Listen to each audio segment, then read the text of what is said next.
Welcome to the Predictable Revenue Podcast, where frontline sales leaders teach you how to build and scale an outbound sales team.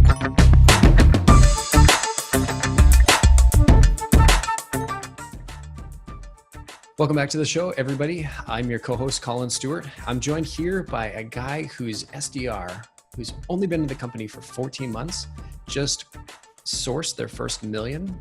Jake, do I have that right? Yeah, $1,130,000. No, wow. Not that I'm counting. But. No, of course not. It's not in a dashboard that says this is how awesome and amazing Jake is and his whole SDR team. I actually take the credit for like everyone's success on the team. So yeah, I like to do that too. It's a great way of looking good. Yeah, no big deal. So everybody, welcome Jake Biskar. He's the head of sales development at Rainforest QA. Today Jake's going to talk to us a little bit about the sort of balance between humanizing your outreach versus hitting your activity goals and sort of how to make things predictable. A couple of things we're going to do is just talk about some of the different tools that he uses to keep his SDRs excited about coming to work every day and closing $1 million before they hit 2 years. I mean, damn, well done, man. Thanks. Yeah, I mean, I think everyone is having the same issue that we are, where we're just trying to figure out the fine line between activity and customization. So looking forward to talking with you guys. Thanks for having me on, by the way. I'm a massive fan of just like the predictable revenue theory in general, and then that series of literature as well. So thanks. Awesome. Thanks for coming on the show. When we were talking a couple of weeks ago, you mentioned to me something interesting that you thought that relying on email is irresponsible. Can you elaborate a little bit on that? Yeah. So when we first started, or when I started, and I was a pretty junior manager, I was at a company called TalkDesk before this. We were heavy on activity KPIs. So the first thing I did when I got to Rainforest, as a manager, I think I was about employee number 20, got here pre-Series A. I decided like activity is the only way that you can be successful as a team. And so I was at TalkDesk around the same amount of people, around employee number 20 or 30. So early on at companies, activity is a really good metric for judging if somebody is going to be successful or not. So we were using email numbers to judge that. And we did the same thing at Rainforest, and all of a sudden, the return on email activity just wasn't the same as it was 6 months ago or 12 months ago. So I say irresponsible in the sense that you really should be doing a lot of other stuff alongside of emails. I mean, emails are our foundation. Like, there's no way around that. That's the foundation. We're reaching out to developers, CTOs. Emails are the way for us, but if you're not doing other things to humanize yourself, which is probably a word I'll ever say on this podcast multiple times, but if you're not figuring out a way to humanize yourself, then the way that you're reaching out is irresponsible. You're basically relying on a number to get you to your number, which is what the company is ultimately staking its monthly quota on. So, and the SDRs are staking their monthly quota on you being able to help them get there. Exactly. So if I say, well, you had 700 emails, good job, maybe next month, then that's where I mean, sort of, that's a little irresponsible. So I think that there's a lot of really cool, interesting ways that I've actually learned from your guys' podcast and a bunch of other podcasts on, or blogs as well, just like other things that you can do to be creative to make yourself stand out a little bit. Awesome. So why don't we jump in? Because I love the way you sort of framed it up, is the tools that you're trying to find to help keep your SDRs excited. Mm-hmm. So you're reaching out to CTOs and engineers? Yeah. I mean, CTO, VP of engineering, director, anybody that's on the product side that's technical. I mean, we're reaching out to PMs as well, product managers, director of product, VP product, but it's not quite as equitable as somebody that's like in the trenches actually building the platforms. Gotcha. So where do you start? Which is I think one of the tools you had mentioned was talking about something about coffee. You're sending these guys coffee? Yeah, absolutely. So we're using a bunch of different tools. We're using a tool called Sendoso that's way later on in our funnel. I use the word funnel because everyone else uses the word funnel, but it's later on in our process where we've reached out and maybe they've expressed interest previously. Maybe they're a perfect prospect, and so we really want to like catch their attention early. And so we're using Sendoso, which is, well, they have a Chrome extension. They also just actually integrated with Outreach is what we're using as our email platform. But you can just click that button and it pops up and you can send them a Starbucks gift card for $5. I'd say the success rate on that is at about 50%. You get your money returned back to you if they don't redeem the gift card. And people seem to really like that. It's sort of like an extra touch. We're using it on rebuttals now. It's just another tool in the toolbox of the SDR. Because I mean, like, they're constantly up against it, right? Like people are kind of mad that they're reaching out, or everyone is very finicky if it seems that you didn't do enough research on their company. It's just a great way to sort of break the ice and say, hey, listen, like we're with you on this. Here's a coffee. Like, I have no idea, or like, I have no doubt that we can actually add value for you guys. Is there any chance that we can get some time? And it works pretty well. So you said something interesting there, that you're using it on rebuttals. So if somebody's saying, send me some information, or no thanks, or I'm, common objection, maybe I don't need this, or something like that, you're like, hey, have a coffee? Or how does it walk me through that process? If anybody's going to give us any context on what they're doing for their development process, for us, that's like invaluable, because that's research that we can't garner anywhere else besides the source. So they give us that info, and we can send them a coffee as sort of like a thank you. And it's also a way for us to get in like one more line. So if they're saying like, hey, we actually outsource our QA, or we're not looking for an outsourced provider, we have like 3 devs that are doing it internally, then that's a way for us to say like, thank you so much for the context. Really appreciate it. That's what we hear a lot from our current customers. The reason that they went with Rainforest was this, this, and this. If that ever changes down the line, like, please let us know. And then we send them a coffee, and we usually ask for a follow-up timeline, like 2 or 3 months. With us, timing is crucial to get people involved in the sales cycle. And so, as I'm sure for a lot of people. So, when you follow up in that thread, and that thread has you sending them a gesture of kindness or whatever you want to call it, then it usually nets you a better response that second time. Very cool. Now you've actually got you've put some screenshots and things together. Do you want to share your screen and sort of walk us through? Sure. Yeah. I mean, we can, let's see here, bring that up. Yeah. So I was just going to give you guys a brief outline sort of our SDR team. And then, I mean, you just let me know what's interesting to you guys. I don't want to go on and bore everybody that's listening, but I think everybody, the feedback that we've gotten, and shoot me an email or hit me up on Twitter if this is not the case, but the episodes that really have resonated with most people are the ones where we go into the nitty-gritty details. Cool. So cool. Yeah, happy to do that. So just for context and why this is working for our team right now, and some of the KPIs that we go off of, and then I can dig into some tools that we're using. So we have 10 outbound SDRs that are all split up geographically. They have a 12 sales qualified opportunity quota. Our sales qualified opportunity quota, I'd say, is pretty strict, and it's pretty indicative of a really, really good lead. So the meeting has to occur, and then there actually has to be interest in next steps within like next 3 months or so. And maybe that's how it is for everybody. But, I think 12 is pretty good. And that usually takes us setting up about 14 to 15 meetings. It's interesting selling to developers. We don't really have a no-show issue. It seems that if you're on their calendar, then they're going to be pretty punctual. So that's kind of cool. And yeah, so 12 squads. And then the key KPIs that we're going off of are all pretty much activity based. I'd like to navigate away from that as we get a little larger, but again, it's just 10 SDRs right now. As we get a little larger, we'll obviously move over to account based, and we'll be able to track a little bit differently. But right now, this has been working really well for where we're at. So 500 leads in sequence, 30 dials. A dial for us is either leaving a voicemail, connecting to the person, or actually talking to like a gatekeeper so that they do know that we called. It makes it a lot easier for us to track. and then 100 to 150 leads prospected.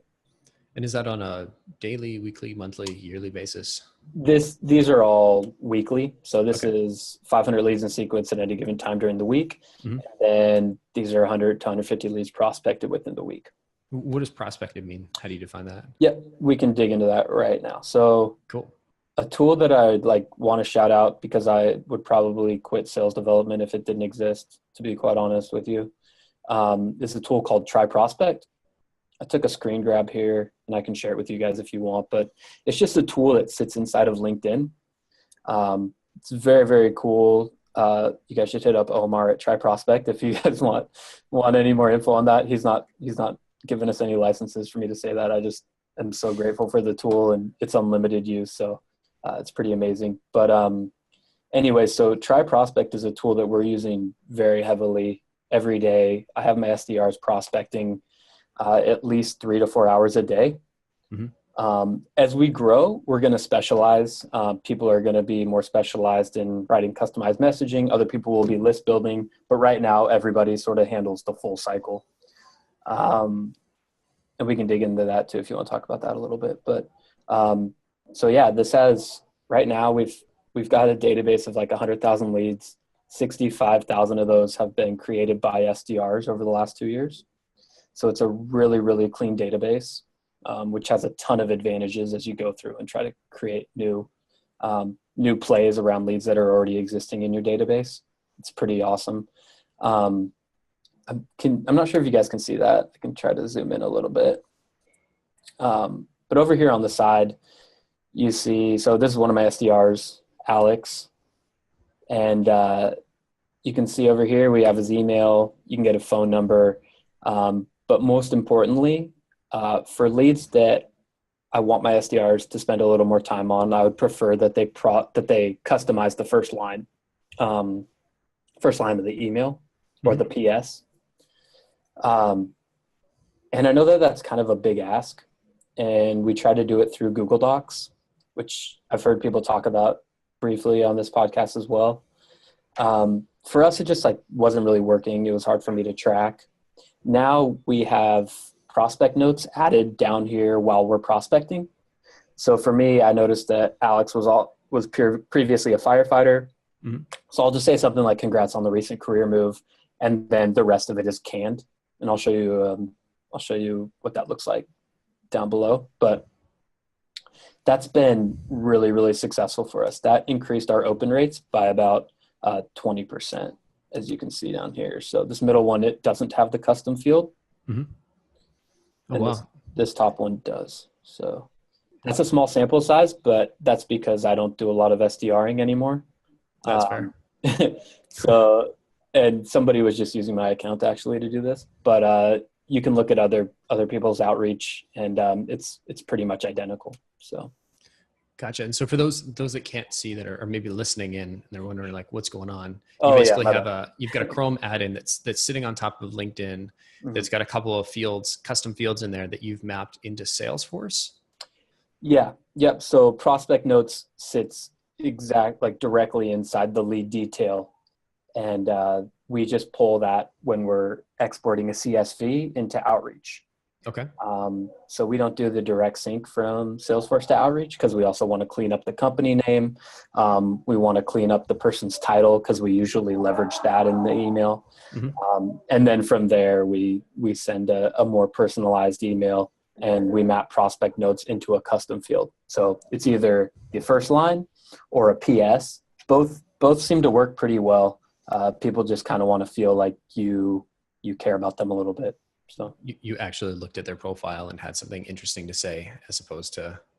Exactly.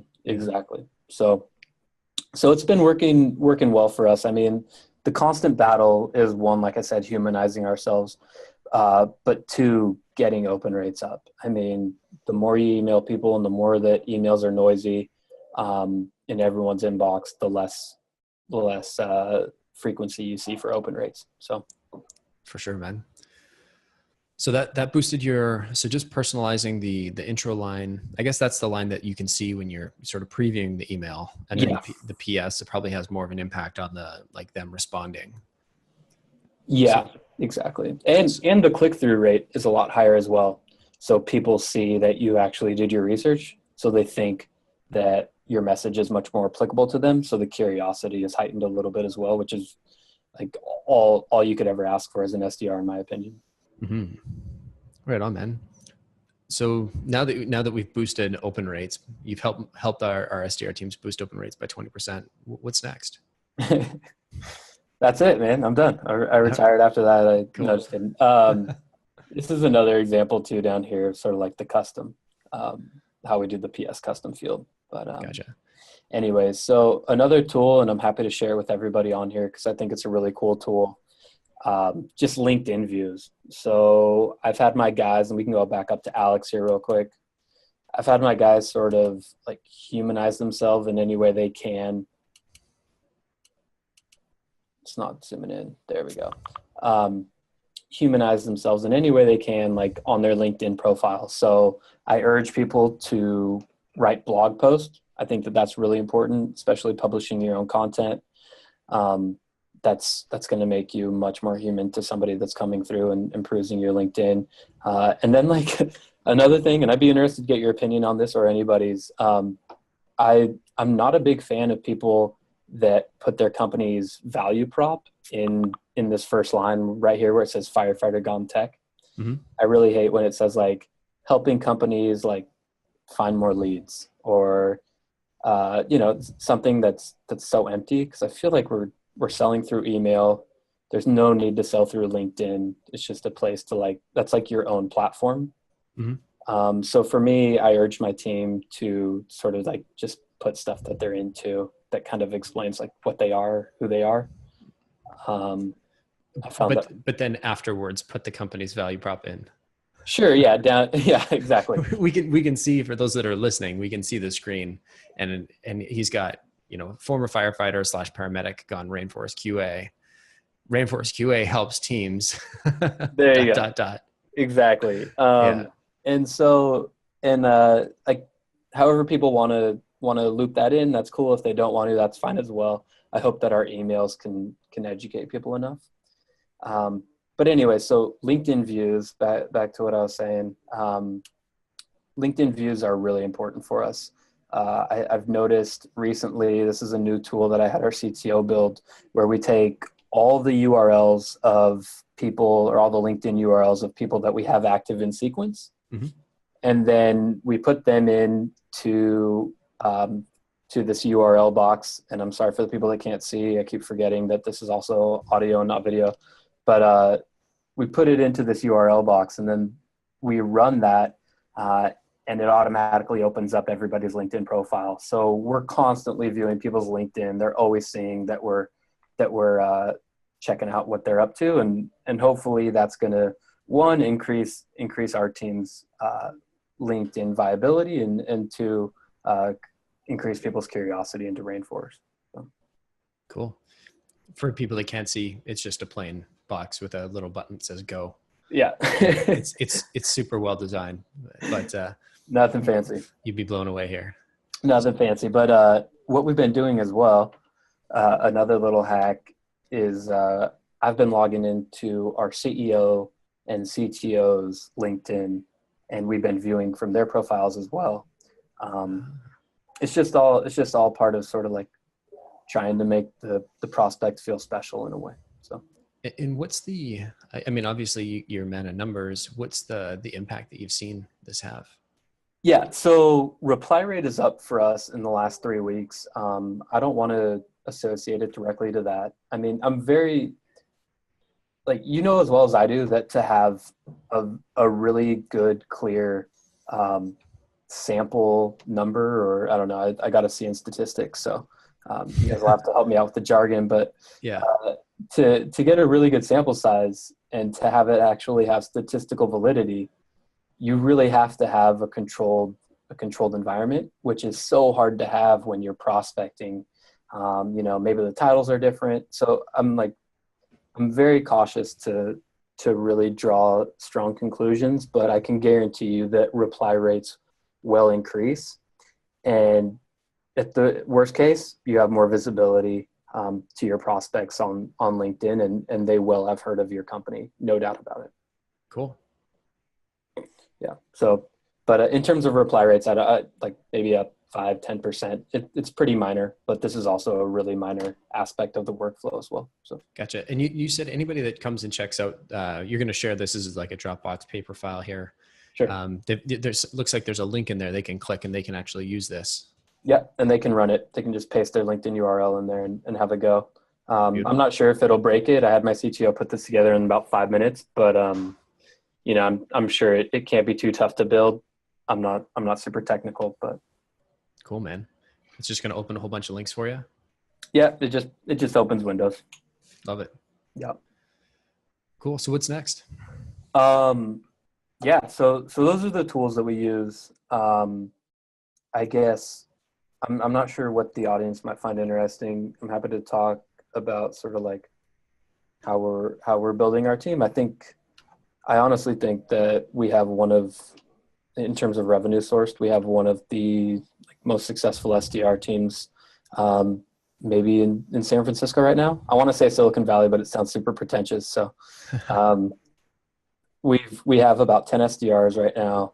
Going to move to 12, and over the course of 2 years, we've sourced about 6.5 million in revenue from outbound prospecting. And some of that's churned and it's always fluctuating. And as a company, we're just south of 10 million right now, but it's a good chunk. And I think that we've done it in sort of an interesting way where we've allowed autonomy for a lot of our SDRs. So for me, one of the main things I focus on all day is spending time hiring and spending time finding the people that want to be a part of a team. It's really easy to find an SDR who wants to be the number one SDR and perceives competition as like, I have to be number one at all costs. I think the real people that come in and do well are the ones that perceive competition as lifting up the team and actually making the team be really successful. And then on top of that, you add so much value that even though your numbers are maybe middle of the road, you're perceived as a top performer. That's sort of like where we're trying to get to as a team. And that's what's been working for us. So yeah, that's like besides all these fun little tools and KPIs, my number one focus is hiring a good team that can be cohesive. Because at the end of the day, the number one reason people say they come work here is because they enjoyed meeting everybody on the team and they felt like it was like a real warm environment. That's the number one reason people are into it. And we honestly, because of that, we haven't had any voluntary churn on our team, and we've had people in the position for up to about 1.5 years so far. So yeah, it's pretty cool. It's something I'm pretty proud of personally, and it's cool to find other people that share the same value and that are also in sales. So yeah, it's so rewarding when you've got a great team with a bunch of people that it feels like everybody enjoys working on the team, enjoys coming to work, and like competing against each other in sort of a fun and jovial way. Yeah, exactly. So love to sort of focus on like what are some of the results? Like 6.5 million, that's amazing. And that's not, those aren't one-off sales. This is like, we're talking annual recurring revenue here, right? Yeah. So that's averaging around 60K annual deal, and that's our average deal size. And yeah, people, it's all revenue that's really here. So it's not just like a one-time thing. We're not selling different size seats or anything. We're basically just selling a license. And so yeah, it's pretty good. I think I messed with the share. Yeah, nope, we can still see. Okay, cool. Yeah, I got your dashboards here. Cool. Great. So anyways, I can bring my face back on here until we talk about dashboards, but yeah, so that's the number one thing that I'm into. The first thing that I have people do when they join the team is, I'm not sure if you read the book. It's called Ego is the Enemy. Mm-hmm. Ryan Halliday. Yeah. Really, really good. I was just seeing a ton of AEs come in and SDRs that get a taste of success, and they actually do really, really well, and then either fizzle out or like they get let go. And it's never because of performance. I've seen people perform terribly and they still stay on if they're a team player, especially here, because they'll eventually come around. I think likability is very important, but it seems like ego is the number one thing that's killing careers right now. So for me, I just want people to come in, kind of like read that book a little bit. It's kind of cheesy. I hate people that prescribe books and stuff like that. But for us, it's been super successful. So awesome. Cool. Before we jump into the results and dashboard, because I think that'd be a pretty strong place for us to finish. When we were having when we talked last, you mentioned a tool that you were matching up reference customers and industry tags. Yeah. I mean, probably not the most beautiful thing to show off, but do you want to just walk me through what you guys are doing here? Because I imagine you could, I mean, I think you probably have a full script for it, but I imagine this could be something that can be rebuilt in a Google Sheet or something like that. For sure. And that's exactly what we did is we had, I just had one of my developers come over and kind of shadow my workflow for the day. Mm-hmm. And I asked them, like, what would you automate here? And it's really cool because they offer up a lot of their time as well. This company is amazing in terms of collaboration, all the way up from Fred, the CEO, to all the way to the SDR team. So it was great. So he came over, helped us out, and I was going through and manually taking all the companies that we have, maybe in the fintech space, putting them into a custom field on a Google Sheet, mm-hmm. and then having the word fintech go into a custom field. And then the copy would read, because you're in the fintech space, we work with this, and this company. I thought you might find us interesting. Something along those lines. A little more eloquent than that. But ultimately, he just created an app on Heroku that if it has whatever industry it's in, and mm-hmm. we do the industry when we're prospecting, whatever industry it's in, I just run that, and then it auto fills all the customers that we have in that industry, or the top two. So I just have to update a Google Doc with any of the whatever we think the top two customers are in any industry, and then it auto fills that. So that's pretty cool. We did that with territories as well. So if you do like a list buy and you get some locations and you need to territorize them for your SDRs, we did that through a Heroku app. So yeah, there's a lot of different ways that you can collaborate with your developers, and they'll make your life a lot easier. But for us, it's been cool. I haven't seen a huge return on that. It's just always nice to come off a little more professional, I think, in your outbound. But. Mm-hmm. And so you're automatically matching up like your top two customers or top two competitors in the space as basically like a mail merge tag. Exactly. Essentially, you're throwing that into the template. Yeah. So it's just an awesome little trick that I think, some people thought like, oh, I know I've thought about like, hey, how could I easily do this? And I know I've sat there and gone through that spreadsheet so many times. I know. I'm like, I feel like a data scientist at some point, like in the loosest sense of the term, but where you're just sort of going through and like manipulating spreadsheets all day and then uploading it. I don't know. So yeah, there's always a little hack somewhere along the line. Cool. The last little hack that I remember you telling me that when people don't respond to your email, you send the goons or the bots after them and just retarget them everywhere. Sure. Yeah. So we've been doing a couple things. We've noticed, so as replies go down because we're a little more heavy on email, outreach is cool. Outreach is like our CRM, our CRM for emailing, and it has basically the history of every email that we've ever sent as a company. So we can see if somebody hasn't opened any emails. So we go through and we have a cool add-on that's a deduper that anyone can get for free inside of Google Docs. And we take all of our replies, all of our opens and everyone that we have in sequence, and then we dedupe against them by email. And then we usually get an output of about 400 people that have never opened an email from Rainforest QA. So we know from those, and I'd say 400 out of 1,000, 60% open rate. And we know that of those people, email is probably not the best way to target them. So we're going to try everything else. Usually LinkedIn InMail is the number one way that we're doing it, because that's basically just like another email touch. But, we're going to try to find them on Twitter. We're going to try to reach out to them over the phone.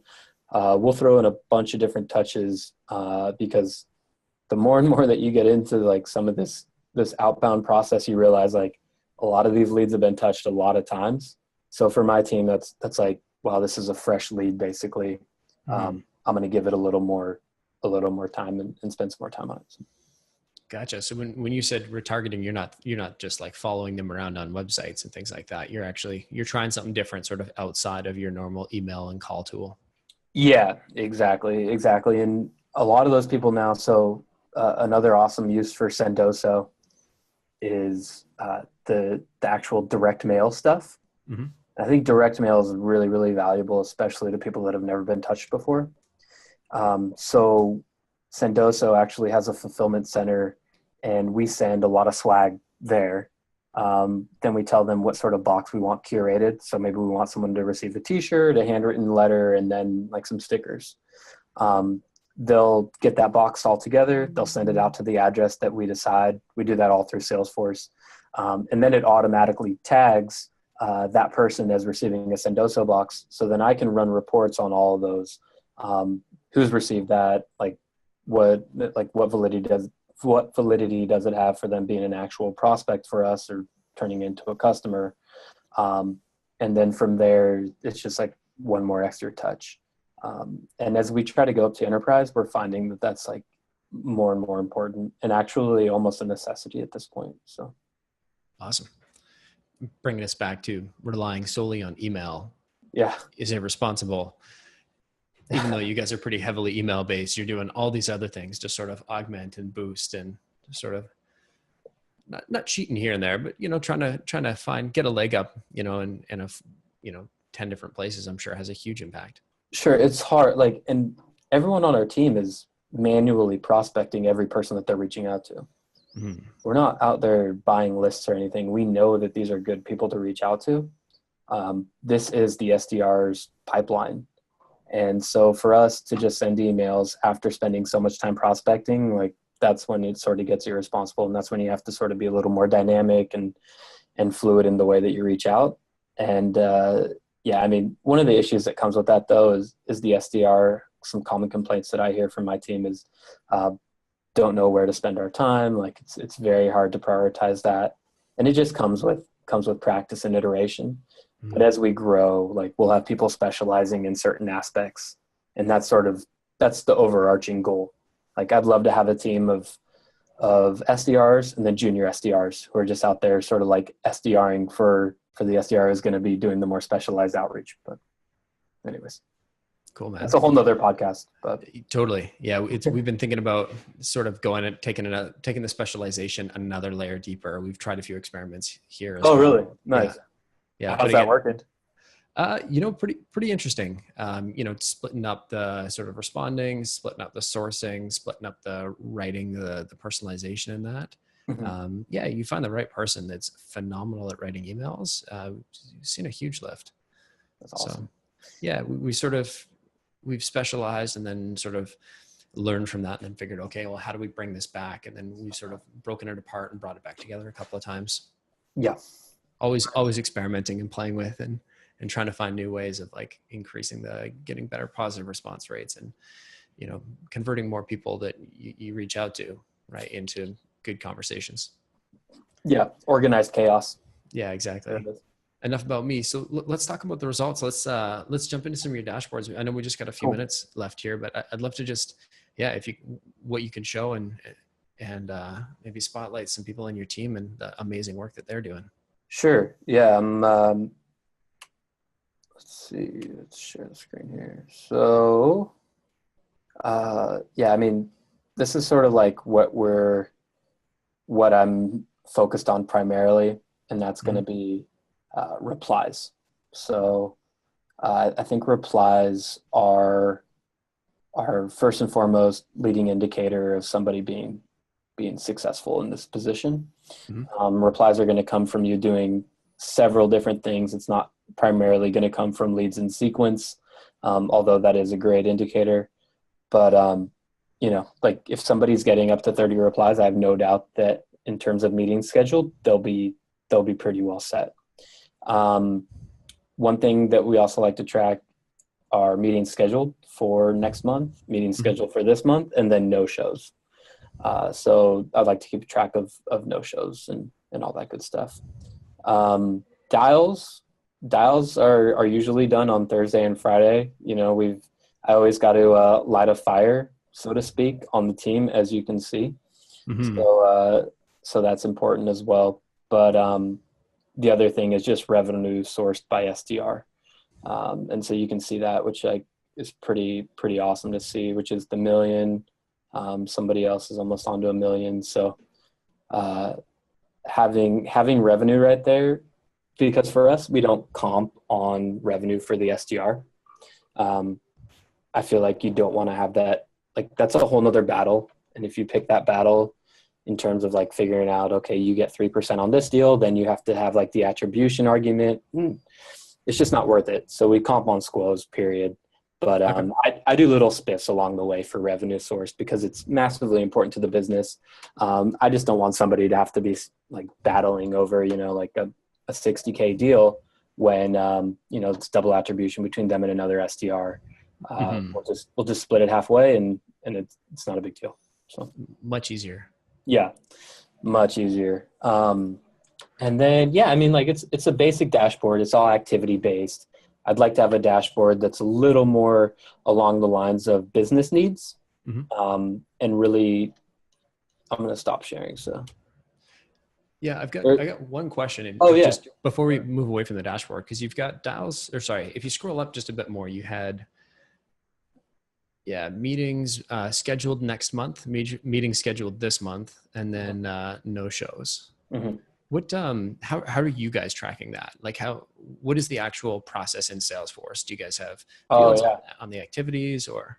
Sure. Yeah. So we just changed this, which I think is really, really cool. So we have 3 fields. We have a demo status, and it's either in scheduled, no show, or completed. And we only track off of completed. And also if it goes to stage 1. So if it's in stage 0 and it's a no show, then they'll obviously fall into this bucket. It's kind of confusing to dig into super deep, but maybe this will add a little more clarity. So on the squoze, if we go down here, the demo status is completed. And then the stage is stage 1, stage 2. But the big differentiator here is that the last stage prior to lost isn't equal to stage 0. So basically what that's saying is that they've accepted the op, they moved it to stage 1, they worked it for however long, maybe a week, 2 weeks, maybe the person comes back and pushes for 3 months. We'll move that to close lost, but because it was in stage 1, it's never going to fall off the dashboard. That's been a huge help for us because we can see everything that's actually happening in real time. And the ownership on the SDR side has just been incredible. They get to sort of see like, this is where my deal is at. They get to see some of these follow-up emails that are being sent because every SDR wants to be a part of the sales cycle because they all want to be AEs. And this gives them a little more ownership. So. Awesome. And so demo status, just to go back here, I think I've got an understanding of there's 100 different ways you could do this, but where does that demo status live? Yeah, I'll try to jump into an opportunity without, I'm letting you guys into my world over here. I feel a little nervous. Love it. I mean, so far you get pretty large and impressive numbers. I don't think you got too much to be stressing about. Yeah. Who knows what I can show and not show. It doesn't matter. Anyways. So right here is where we do the stage and the demo status. So Gotcha. This is a really old one, but demo status is living inside of the opportunity detail or opportunity information. And so we used to map off a QPS date. QPS date got changed to demo date. So we always put the date that the demo is going to take place. That helps us sort of map the 3 stages of scheduled, squo, no squo, or then no show as well. So. Okay. And so when your SDR actually books the meeting, they create the opportunity, they set the QPS date. What does that stand for? Yeah, I have no idea, to be honest. Now it's demo date. So this is an old op. Yeah. Okay. I gotcha. Now it's demo date. So yeah, it's been working really, really well. People love having more clarity. It used to just be QPS date, and we just used to purely map off of meetings scheduled and then SQOs or sales qualified ops. Gotcha. But, now everyone loves seeing sort of the whole flow. That's awesome. And so the demo status is basically scheduled and no showed. And then there was a third one, right? Yeah. Scheduled, no show. And then what was it? No, I can't think of it. Yeah. Scheduled, no show, and completed. Oh, okay. And so we only comp off of completed and stage 1 or beyond. Gotcha. Yeah. So it makes it super easy. Nobody's wondering where they're at for ops for the month, and it allows our CRO, who I report to, to sort of go through and figure out exactly where we're at as a team, and not micromanage, but really have a grip on what's going on. Get a good feel. Just out of curiosity, exactly. Seeing as we had Salesforce open, would you mind showing? Because I know there are people that are sitting here thinking, you showed me the formulas and how you calculate for the no-shows. Could you just jump quickly into the other two? So if somebody's listening to this and they're like, oh man, how did you do that? I'm not a Salesforce ninja. Sure. They can just jump in and say, okay, this is how Jake did it. We can sort of give them a good idea. I need to give a shout out to our Salesforce ninja, who's actually an AE. This guy, Paul Barber. He's a living legend in the sales space. But anyways. So you want to see how we're doing for this, or? Yeah, I'd love to see. So I think we looked at, let's look at mid-month. So meeting schedule? So let me think here. Yeah. Meeting scheduled. Here's meeting scheduled. So we're mapping primarily off of, if it's the SDR owner, that's on the SDR side. Yeah. If it's in stage 0, which basically just means that we've created an op for it. Mm-hmm. And if the demo status is not equal to no show. Gotcha. And so that's how you just determine if it's still scheduled and waiting to be. There's no custom logic that says it has to be the opportunity date has to be in the future. Exactly, because we're just mapping off of demo date, as you can see up here.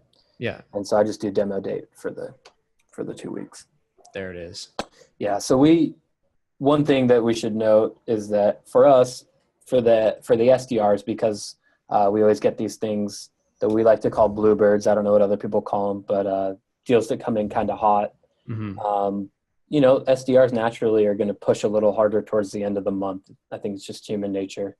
And so the end of the month for us is the middle of the month. So hopefully some of those deals can sort of trickle in for the AE or more importantly, the venture capital end of month. Gotcha. So your whole company has a end of month is mid-month? No, just the SDR team. Just the SDR team. Oh, okay. I gotcha. Yeah. And that allows them to get paid commission at the beginning of the month as well, which I think with how crazy rent is in San Francisco is actually pretty beneficial to everybody. So everyone's not rent poor for like the first 2 weeks of the month. But so it's been working out really well for us. It's a little confusing to build reports on this stuff, but other than that, it's not too bad. So great, man. Does that answer your question kind of? Yeah, totally. I love getting when people can show the formulas and say, this is actually how I did it. I think it's one thing to say, oh, you want to track this, you want to track that, but like actually seeing the formulas for those that haven't spent a number of years in playing in Salesforce, it's really helpful. So they can just go in and see that. Yeah, that took me a few days to get a hold of for sure. But it's super important. And because we're at the stage that we are, we don't have somebody, well, we just actually hired someone that I'm super excited about, but we never had anybody that handled Salesforce primarily. Mm-hmm. It was sort of just like, it would fall to, maybe like director of finance or some sort of like half-time sales ops person. So. Gotcha. Yeah. Jake, I want to thank you for coming on. This has been super valuable. Cool. Yeah, man, I appreciate it. And thank you guys for doing this. I think it's cool when like the SDR space has sort of like this common voice. It's commonly overlooked and there's not enough collaboration. So right on, man. Cool. Well, thanks again. Cool. Thanks, man. See ya.